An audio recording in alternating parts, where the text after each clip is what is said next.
Saudara-saudara sekalian, Anda kalau membaca Al-Quranul Karim, Nabi Isa alaihissalam, tadi disebutkan ayatnya oleh Habib Jendan. Mubasyiran bi rasuli yati min ba'di ismuhu Ahmad. Anda tahu kenapa ayat itu menyebutkan kata Ahmad bukan Muhammad? Lihat penjelasan para ulama. Saya tidak sedang mengarang-arang. Ini yang saya pelajari. Tadi hadisnya udah ya, kalau nanya dalil. Nanti saya akan berikan dalil-dalil yang lain. Kata siapa itu ada hadis menyebutkan yang pertama kali Allah ciptakan itu Al-Qalam.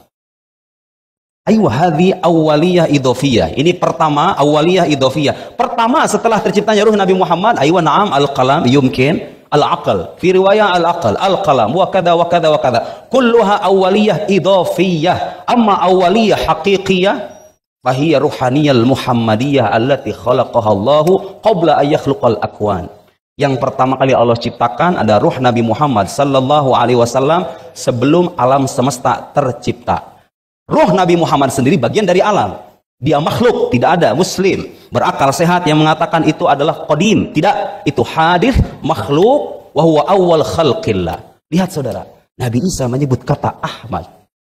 Anda perhatikan, kita sedang ingin memperkenalkan kaum muslim tentang keutamaan dan keagungan Nabi Muhammad sallallahu alaihi wasallam kaitannya dengan peristiwa Isra Mi'raj ini satu persatu ya. Karena sekarang kita hidup di era manakala kita bicara mana dalilnya? Ayo saya bikin dalil. Terus begitu kan? Harus ada dalilnya. Ya sudah kita bikin dalil ayo. Bukan kita bikin dalil, kita menyampaikan dalil. Kita nggak bikin dalil. Ahmad, Anda kalau perhatikan kata Ahmad, mimnya dibuang. Apa yang tersisa? Ahad. Betul nggak? Kata Ahmad menurut sebagian ulama itu adalah salah satu nama Nabi sallallahu alaihi wasallam yang menunjuk pada sisi ruhaniyahnya. Sementara nama Muhammad itu menunjuk pada sosok yang terlahir di Mekah abad ke-6 Masehi. Nama Muhammad. Nabi Isa karena tahu jasad Nabi belum diciptakan menyebutnya dengan kata Ahmad. Subhanallah, nama Ahmad itu ketika dibuang mimnya tersisa kata Ahad. Apa itu Ahad? Nama Allah subhanahu wa ta'ala. Qul huwallahu ahad. Seolah-olah dengan nama itu Allah ingin menggambarkan kedekatan khususnya dengan kekasihnya yang mulia Muhammad sallallahu alaihi wasallam. Mim yang terangkai dari kata Ahmad menurut sebagian ulama hada mimul mukawwanat. Mim yang menunjukkan mukawwanat yaitu alam semesta. Seolah-olah dengan nama Ahmad itu mengisyaratkan bahwa rohnya Nabi Muhammad yang dinamai dengan Ahmad itu adalah perantara terciptanya alam semesta. Kalau itu roh tidak ada, alam semesta ini saya'ud ilal adam akan menjadi tiada. Kok bisa begitu? Ustaz, mana dalilnya yang lain? Saya sertakan. Itu isyarat. Itu isyarat ya, khas, isyarat khas yang kerap diperkenalkan oleh para ulama-ulama sufi. Dan bagi sebagian orang kalau disebut kata sufi, bid'ah. Dol, mudil, mubtadi' wa hakada. As-sufi haula auliya Allah. Para sufi itu para wali Allah.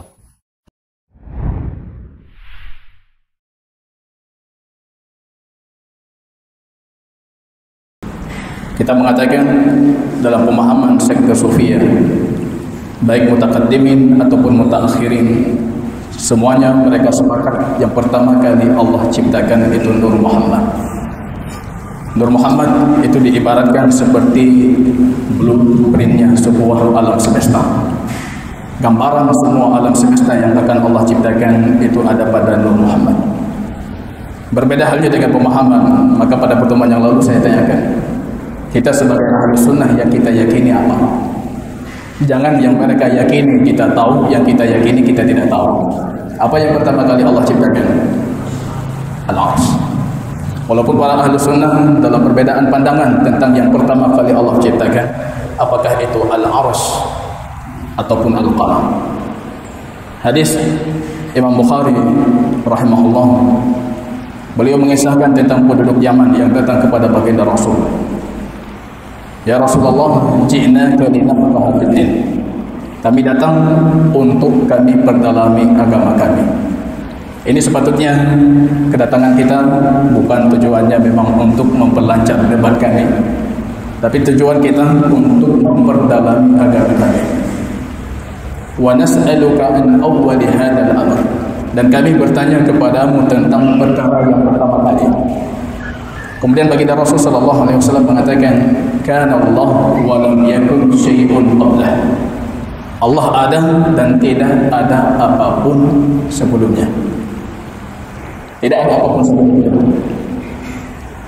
Wa kana arshuhu 'alal ma'. Dan arasnya Allah itu di atas air. Wa qaddara maqadir al-khalq. Summa khalaqa as-samawati wal ardh wa ma bainahuma. Kemudian Allah menciptakan langit dan bumi dan apa yang ada di antara keduanya. Wa kataba fi dzikri kulli syai', dan Allah sudah menetapkan dalam dzikri, dalam kitabnya segala sesuatu. Kita tahu huruf waw dalam bahasa Arab itu huruf ataf, kata penyambung, tapi kata penyambung ini tidak memberikan arti keberaturan, tidak ada arti teratur. Digunakan huruf waw tidak mesti yang awal itu sebelumnya, yang setelahnya itu baru datang setelah huruf waw. Waw itu kata penyambung, ataf, dan tidak memberi kata peraturan. Kalau kita lihat versi hadis ini, artinya Allah menciptakan langit dan bumi, setelah itu baru Allah tetapkan takdir. Padahal takdir al-qalam sudah Allah ciptakan sebelum langit dan bumi bi 50 alf sana, selama 50.000 tahun. Kalau kita ada hadis yang kedua, hadis ini yang selalu dijadikan polemik dalam pemahaman Ahlus Sunnah, apa yang pertama kali Allah ciptakan. Hadis Ubadah ibn Samit datang dalam dua riwayat dari baginda Rasul, awwalu ma khalaqallahu al-qalam summa qala maqadir al-khalqi illa an taquma sa'a. Kalau kita baca dengan awal, harakatnya dhammah, dan bahasa Arab itu bahasa lughatul i'rab, beda baris sudah memberikan beda arti. Awwalu ma khalaqallah, ini artinya yang pertama kali Allah ciptakan itu al-qalam, pena. Setelah Allah menciptakan kalam, Allah mengatakan kepada kalam, uktub maqadir al-khalq. Takdir para makhluk itu semuanya engkau tulis sampai terjadinya hari kiamat. Maka kalam itu semua menulis takdir-takdir kita. Dalam satu riwayat, dan itu lebih sahih dalam pandangan para ahli hadis, itu awwala ma khalaqallahu al-qalam summa uktub maqadir al-khalq illa an taquma sa'a. Kalau awal itu posisi i'rabnya keterangan waktu, dzarfun zaman, yang artinya ketika pertama kali Allah menciptakan, bukan pertama kali yang diciptakan, tapi ketika pertama kali diciptakan, Allah langsung mewahyukan kepada pena untuk tulis apa yang akan terjadi sampai kiamat itu terjadi. Maka hadis ini dijelaskan dengan hadis Abdullah bin Umar. Dan hadis ini lebih jelas menunjukkan kalau yang pertama kali Allah ciptakan itu arsy.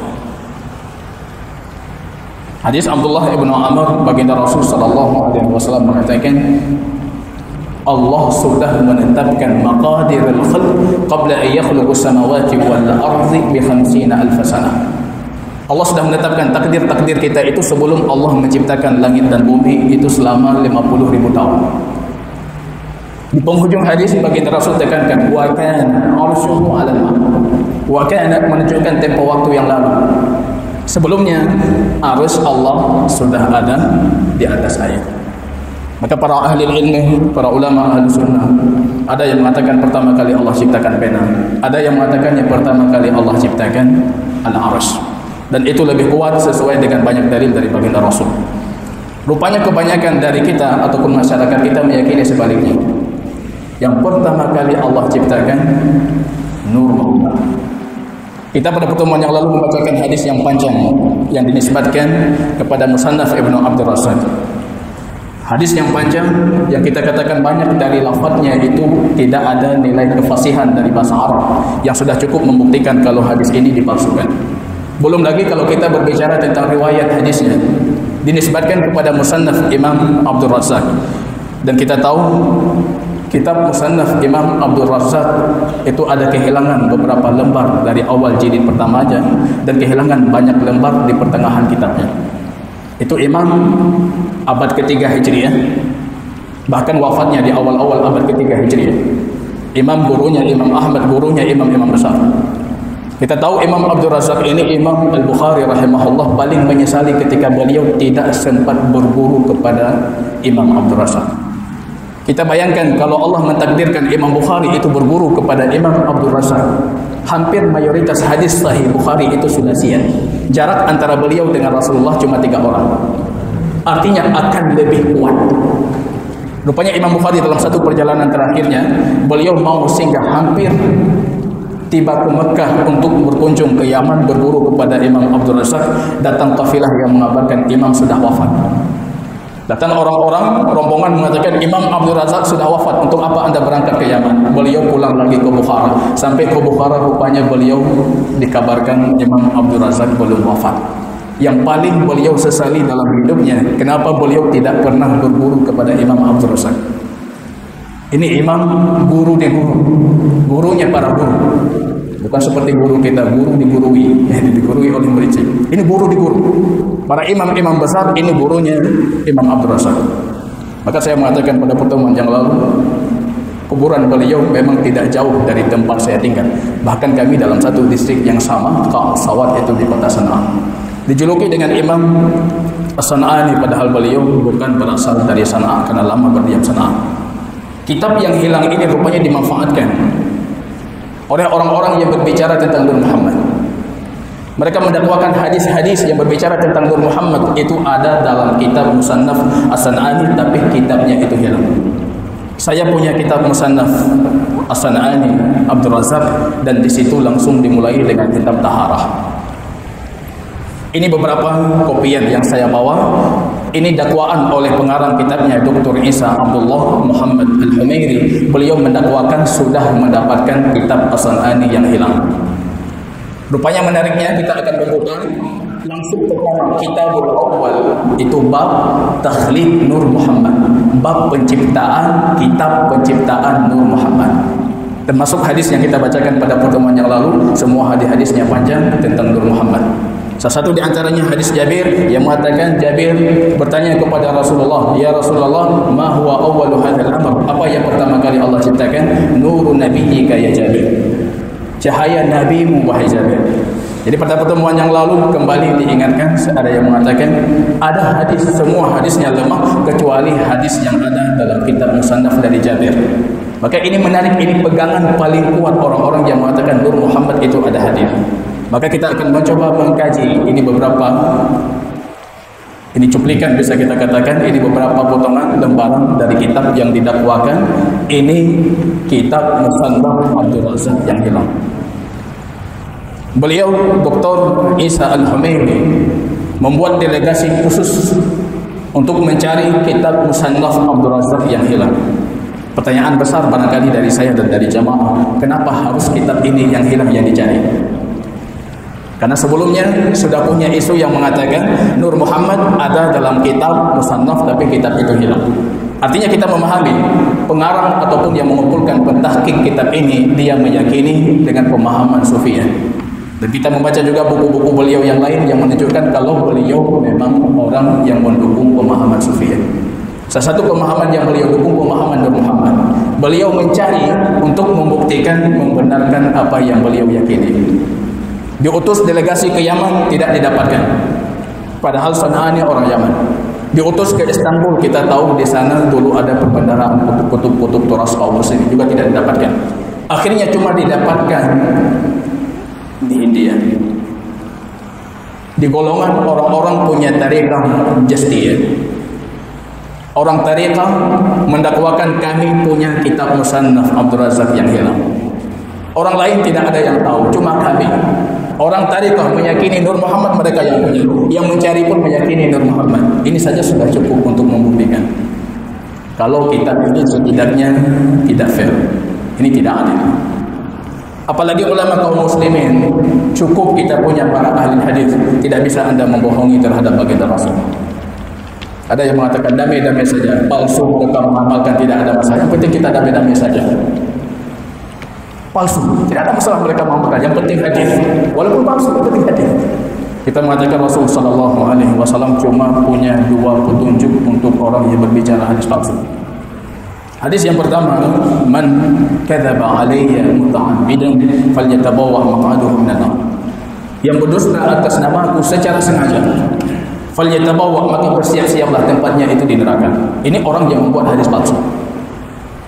Orang yang membuat hadis palsu, falyatabawwa, maka siap-siap saja tempatnya di neraka.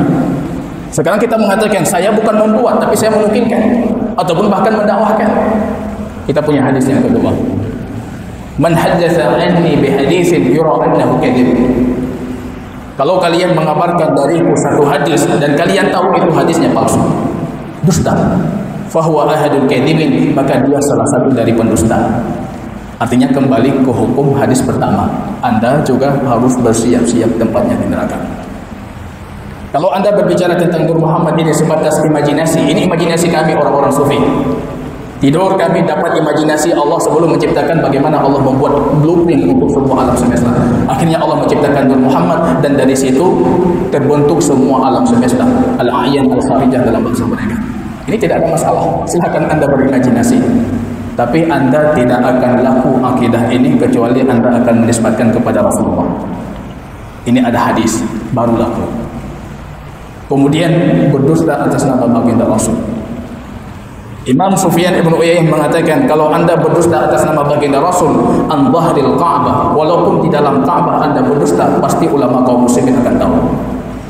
Berdusta jangan cilet-cilet kalau bahasa kita. Harus betul-betul. Ini kita perhatikan, ini nuskhah yang beliau katakan ini dari abad 10, ini tulisan-tulisan abad sekarang ataupun abad sebelumnya. Kalau mau berdusta tulisannya diubah, kertasnya pun harus dicari. Para ulama kita, para ahli manuskrip itu melihat kertas saja mereka sudah tahu ini kertas 2016. Ini kertas abad 10, ini kertas abad ke-8. Mereka lihat urat kertasnya. Ini kertas dibuat di Yaman, ini kertas dibuat di Cina. Mereka lihat bentuk tulisannya. Ini tulisan abad sekian, ini tulisan abad sekian. Kalau ini tulisan Anda dakwakan, ini tidak jauh berbeda dengan tulisan bahasa Arab yang beredar sekarang. Kalau Anda dakwakan, ini kurang nampak. Kalau Anda dakwakan ini abad 10, tidak ada seorang pun ahli manuskrip yang menerima. Apalagi seperti cerita kita tadi, rupanya nuskhah buku ini cuma ada di antara mereka sendiri. Kemudian didakwakan ini betul-betul luar biasa. Ini betul, ini sahih, ini betul kitab Musannaf Imam Abdul Razak. Lucu. Musannaf Imam Abdul Razak semua orang tahu itu urutannya sesuai dengan uratan kitab fikih. Dimulai dengan taharah. Kok tiba-tiba Anda memasukkan satu judul Kitabul Iman? Judul pertamanya berubah jadi kitab iman. Taharah berubah jadi kitab iman. Yang menariknya, kitab kemudian di bawahnya cuma ada satu bab. Bab penciptaan Nur Muhammad. Ini lucu. Tidak ada ahli hadis ketika mengatakan kitab kecuali di bawahnya ada banyak bab. Satu kitab banyak bab. Setelah satu bab itu banyak fasal. Ada pasalnya. Fusul. Itu baru satu kitab. Ini kita perhatikan Kitabul Iman langsung satu bab takhliq Nur Muhammad, penciptaan Nur Muhammad. Bab duanya mana? Duanya sudah masuk kitab taharah. Tidak mungkin lagi berkaitan dengan iman. Maka lucunya di sini dalam musannaf dinamakan judulnya Al-Juz' Al-Mafqud min Al-Juz'il Awwal min Musannaf. Ini juz mafqud, bagian yang hilang dari juz pertama, jilid pertama kitab Musannaf Imam Abdul Razak. Ini bagian yang hilang. Ya, bagian yang hilang dari juz pertama Musannaf Imam Abdul Razak. Kita perhatikan lafaz-lafaz hadis yang disebutkan dari bagian yang hilang ini ada 10 bab. Satu bab tentang penciptaan Nur Muhammad, 9 yang lain bab tentang berwudu. Hadis-hadis tentang Nur Muhammad bisa kita pastikan semuanya hadis palsu. Hadis palsu. Justru kita dapatkan matan isi hadisnya tidak jauh berbeda dengan yang tersebar dalam kitab-kitab Syiah di abad ke-7. Jadi kalau Anda membandingkan, ambil hadis dalam kitab ini, kemudian Anda baca kitab Abu Ali Al-Ismaili, itu Tajul Aqaid, mahkota akidah dalam pemahaman Syiah Rafidhah, Anda akan dapatkan hadis-hadisnya, naskahnya hampir sama. Kecuali di sana pasti ada tambahan alinya. Yang pertama kali aku diciptakan dan Ali, itu versi Syiah. Kalau versi kita tidak ada Ali. Hampir sama. Maka hampir bisa disebutkan ini secara sanad bermasalah, secara isi bermasalah. Dan sangat kita tahu yang meletakkan dan membuat hadis-hadis ini bisa dipastikan dia bukan orang Arab. Bukan orang Arab. Ketemunya di India tidak tertutup kemungkinan yang meletakkan hadis-hadis ini orang di sana. Karena bahasa-bahasa yang digunakan dalam hadis ini jauh dari kesan kefasihan bahasa Arab. Walaupun kita tahu Imam Ibn Salah berpendapat tidak bermasalah kalau hadis itu tidak fasih, karena hadis bisa diriwayatkan secara makna. Barangkali perawinya tidak fasih dalam bahasa Arab, kemudian dia meriwayatkan hadis dari baginda Rasul secara makna. Artinya ketidakfasihan itu berasal dari perawi, bukan dari baginda Rasul. Tapi ketika kita dapatkan lafadznya tidak fasih, tidak ada nas atau notes-nya orang Arab, kemudian kita dapatkan sanadnya bermasalah, banyak sanad yang terputus dan lain sebagainya, ini sudah menunjukkan kalau ini saling mendukung untuk melemahkan ataupun memalsukan kategori hadis-hadis yang disebutkan. Langsung beliau memulai hadis pertama. Itu hadis pertama disebutkan hadis yang kita bacakan panjang kemarin hari, itu hadis ketika Allah pertama kali menciptakan, ada satu pohon Allah ciptakan dan punya 4 cabang. Kemudian Allah menciptakan Nur Muhammad dibaluti dengan hijab pembatas min durratin bayda, dari mutiara yang putih. Kemudian nanti dari saking malunya melihat Allah, Nur Muhammad ini keluar keringatnya. Yang keluar dari keringat itu jadi malaikat, keluar dari keringat dada jadi mukmin, keluar dari keringat telinga ini jadi orang-orang kafir, anak-anak orang musyrik, orang majusi. Kemudian akhirnya Allah membariskan semua ruh makhluk-makhluknya, Allah bariskan supaya untuk mengiringi Nur Muhammad. Yang melihat kepala jadi pemimpin, yang melihat ujung jari ini jadi tukang jahit, ini yang melihat bawah sapai jadi bodyguard, lain sebagainya. Ini macam-macam, panjang sekali hadisnya disebutkan di sini. Kemudian kita dapatkan hadis yang kedua, itu beliau mengatakan Abdul Razak an Ibnu Jurayj. Qal akhbarani al-Barra. Barra Ibnu Azib, sahabat baginda Rasul. Ibnu Jurayj tabi'ut tabi'in, bukan tabi'in. Bagaimana bisa tabi'in berjumpa dengan sahabat baginda Rasul kemudian mengabarkan kepadanya hadis? Maka kita tidak cukup cerdas untuk membohongi atas nama baginda Rasul. Tidak menguasai sanad hadis, tidak menguasai rijal hadis, matan hadis, fasahah lughat Rasul. Para ulama itu mendengar saja hadis baginda Rasul, mereka sudah bisa menghukumi ini hadisnya tidak beres. Datang orang kepada Imam Ahmad. Imam, apa pandanganmu tentang hadis ini? Bacakan, dibaca. Imam Ahmad mengatakan itu hadis dhaif, lemah. Kenapa aku katakan lemah? Saya tidak tahu kenapa saya katakan lemah, tapi itu lemah.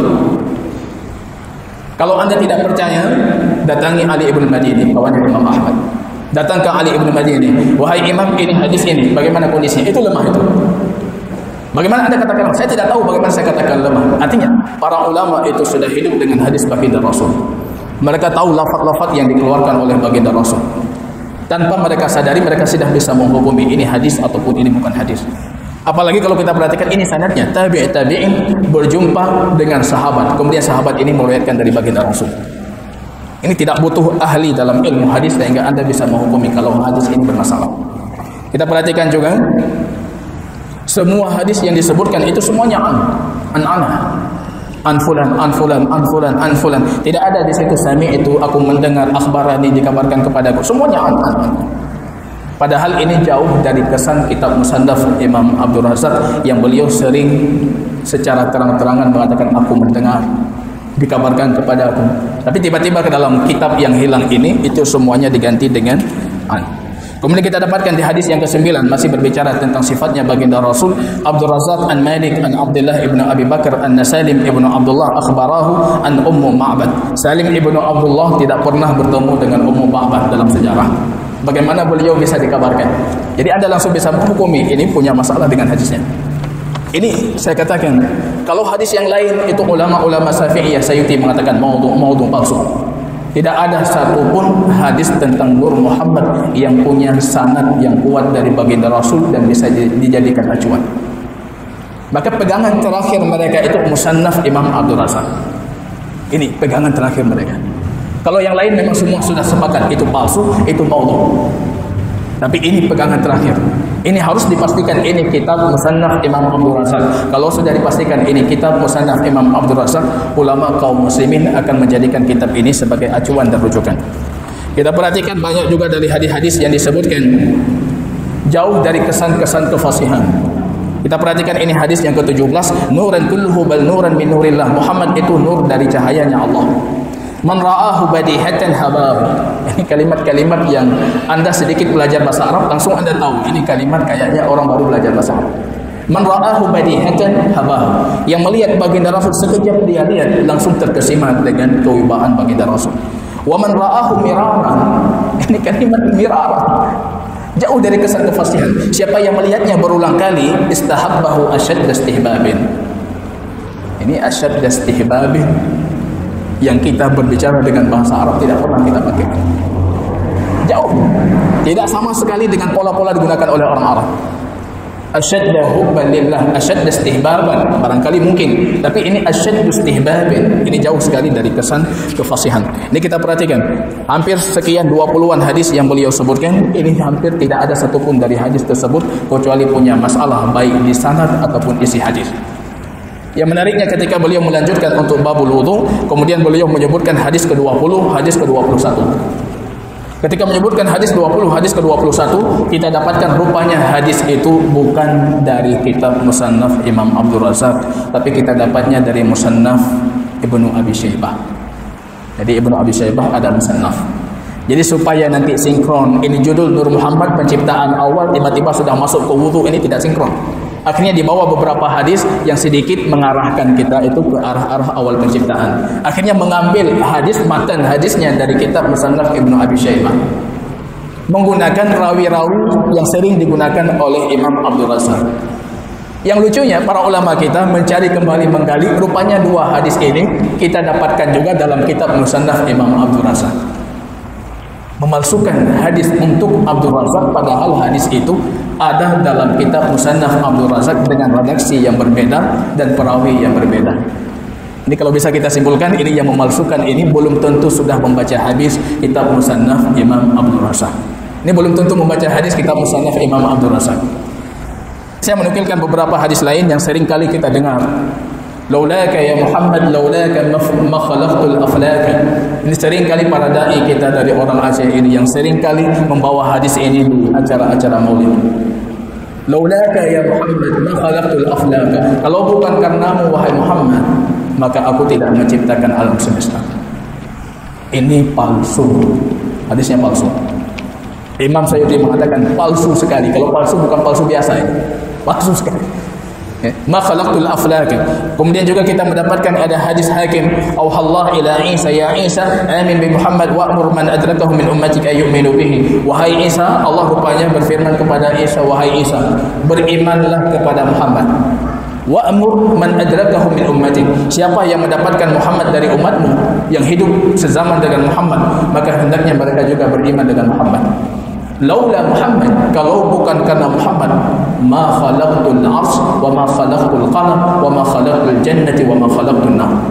Kalau bukan karena Muhammad, maka aku tidak menciptakan arsy, tidak menciptakan surga, tidak menciptakan neraka, tidak menciptakan langit, tidak menciptakan segalanya. Semuanya diciptakan itu karena Muhammad. Kita kembali ayat yang kemarin saya sebutkan. Laisa laka minal amri syai'. Ya. Engkau tidak punya urusan apa-apa. Tidak ada kebijakan apa-apa wahai Muhammad. Untuk apa engkau laknat mereka? Untuk apa engkau mendoakan keburukan kepada mereka? Engkau itu tidak punya apa-apa. Ada urusan satu. Anda bisa membayangkan kalau seseorang mengatakan kepada kita, bro, ada urusan lewo. Tiba-tiba kita mengeluarkan kebijakan, mengeluarkan kita, datang yang punya mengatakan kamu tidak punya urusan. Itu yang Allah firmankan kepada baginda Rasul sallallahu alaihi wasallam tanpa mengurangi sedikit pun dari kehormatan baginda Rasul. Tapi itu bukan wilayahnya baginda Rasul. Ini hadis-hadis yang dipalsukan. Imam Sayyidi juga mengatakan ini hadisnya maudhu'. Hadis Hakim, riwayat dalam Mustadrak Al-Hakim yang berbicara tentang Nur Muhammad, itu semua hadisnya dikomentari oleh Imam Dhahabi, hadisnya maudhu'. Salah satu di antara hadis tersebut itu hadis awal ma khalaqallah Nur Muhammad, yang pertama kali Allah ciptakan itu Nur Muhammad. Palsu. Jadi jangan cari matanya, sanadnya pun kita tidak akan ketemu. Palsu.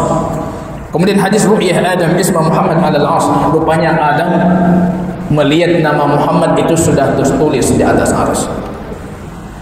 Dalam beberapa catatannya Imam Ibnu Arabi mengatakan Adam itu sujud di bawah arsy-Nya Allah ketika melihat nama Nur Muhammad yang sudah tertulis. Ini hadisnya palsu. Hadisnya palsu. Begitu juga cerita Imam Ibnu Arabi dengan sandaran sebuah hadis. Kenapa para malaikat itu sujud kepada Adam? Rupanya para malaikat melihat di jidatnya Adam ada tulisan Nur Muhammad. Ada Nur Muhammad, keagungan terhadap Nur Muhammad, kemudian mereka sujud. Ini alasan kenapa malaikat sujud kepada Adam. Bukan perintah Allah untuk sujud. Tapi karena mereka melihat ini ada Nur Muhammad, pentakziman terhadap Nur Muhammad, ini asal muasal penciptaan kita sujud.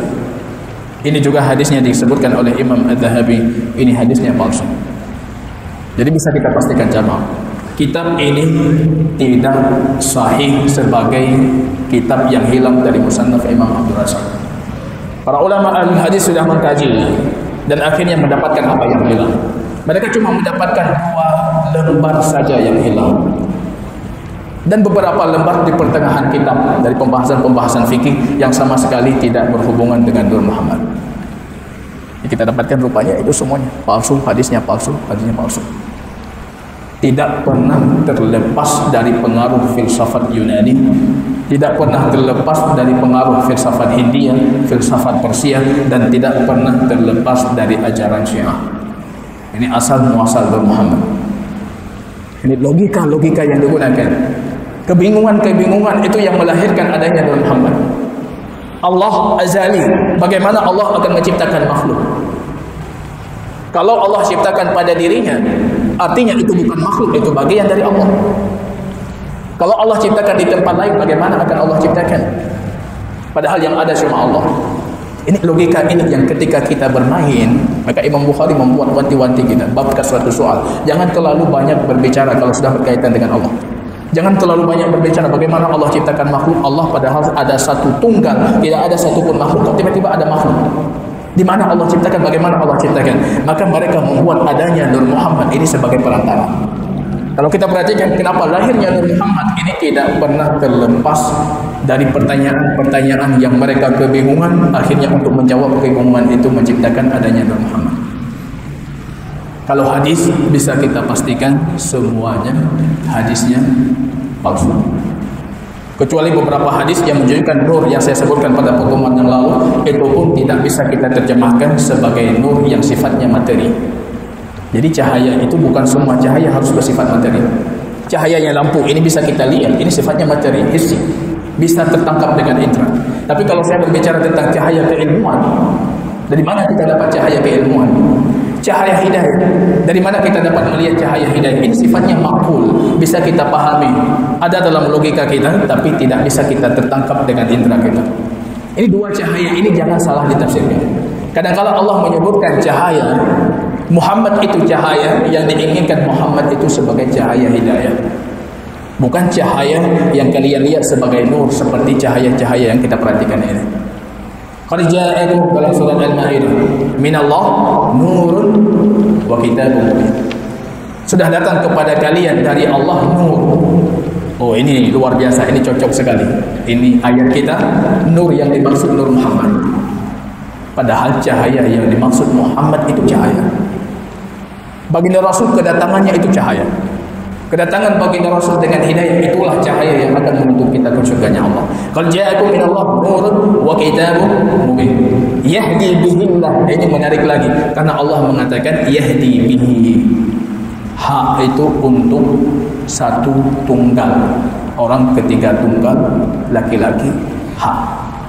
Yahdi bihi, Allah memberikan petunjuk dengannya. Satu yang disebutkan, padahal sebelumnya 2. Qad ja'akum minallah nur wa kitab, cahaya dan kitab. Yahdi bihi, Allah berikan petunjuk dengannya. Ini pasti dengan Nur Muhammad. Kitabnya ditinggalkan. Padahal yang paling dekat dalam kaidah bahasa, kata ganti dhamir itu kembali kepada yang disebutkan paling dekat. Sudah datang dari Allah cahaya dan kitab. Yahdi bihi, Allah berikan petunjuk dengannya. Ini ianya tiba-tiba kembali ke cahaya, bukan kembali ke kitab. Padahal yang paling dekat disebutkan itu kitab. Kenapa loncat ke yang paling jauh? Yahdi bihi, Allah tidak mengatakan yahdi bihi ma dengan 2-nya, tapi yahdi bihi, ini Nur Muhammad. Ini kita membuat melegalkan akidah yang sudah kita yakini, kemudian kita cari mana dalil yang bisa menguatkan.